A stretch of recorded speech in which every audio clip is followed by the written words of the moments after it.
উপদেষ্টাদের মধ্যে রাজনৈতিক প্রজ্ঞা বা রাজনৈতিক শিষ্টাচার আছে কিনা, বা সেই ব্যাপারে তাদের ধারণা আছে কিনা? দেখেন, ওরা যখন প্রথম অবস্থাতে কাজ করতে যাবে কিছু কিছু ক্ষেত্রে কিছু কিছু সমস্যা আসবে। অনেকের চোখে হয়তো দৃষ্টিকটু লাগতে পারে তাদের একটা আচরণ। তারা অনেক বড় মানুষের সঙ্গে কাজ করবেন, বয়স্ক মানুষের সঙ্গে কাজ করবেন, তারা একেবারেই তরুণ, সুতরাং তারা যে ভুল করবেন না তা নয়।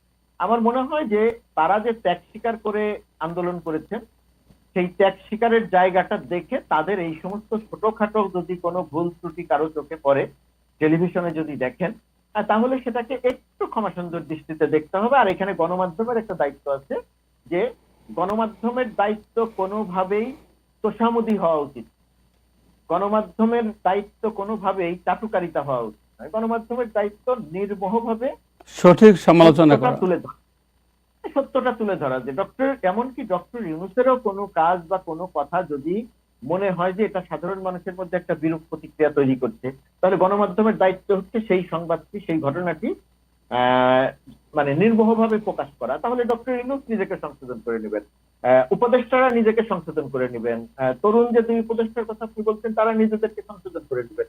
আর আমি এটা এটা একটা, আর এর বাইরে আমি মনে করি যে তাদের যোগ্যতা নিয়ে প্রশ্ন তোলার কোনো সুযোগ নেই, রাজনৈতিক পরিপক্কতা নিয়ে প্রশ্ন তোলার কোনো সুযোগ নেই, কারণ আন্দোলনের পুরো সময়টিতে তারা তাদের রাজনৈতিক প্রজ্ঞা, পরিপক্কতা সবই দেখিয়েছে। আমরা যখন আলোচনা করেছি যে এই সময় এরকম কর্মসূচি নাই কেন, অথবা এরকম কর্মসূচি দেয়া হলো কেন, কিন্তু দেখা গেছে যে তারা সেই কর্মসূচি দিয়ে সেটাকে সফল করেছে। সুতরাং প্রমাণ হয় যে সে একটু তারা একটু, অর্থাৎ যারা সমন্বয়কারী ছিলেন তারা একটু দূরের বাংলাদেশকে দেখেছেন, আন্দোলনকে একটু দূরের জায়গা থেকে দেখেছেন। সুতরাং তাদের পরিপক্কতা নিয়ে প্রশ্ন তোলার মতো অবস্থায় তারা এখনো যায়নি। তবে এটা ঠিক, সময়ের সঙ্গে সঙ্গে কাজের মূল্যায়ন হবে, তারা ভুল করবেন, দুর্বলতার প্রকাশ যদি হয়, আমরা যদি সতর্ক করি, তাহলে নিশ্চয়ই তারা সেগুলো সংশোধন করে নেবেন।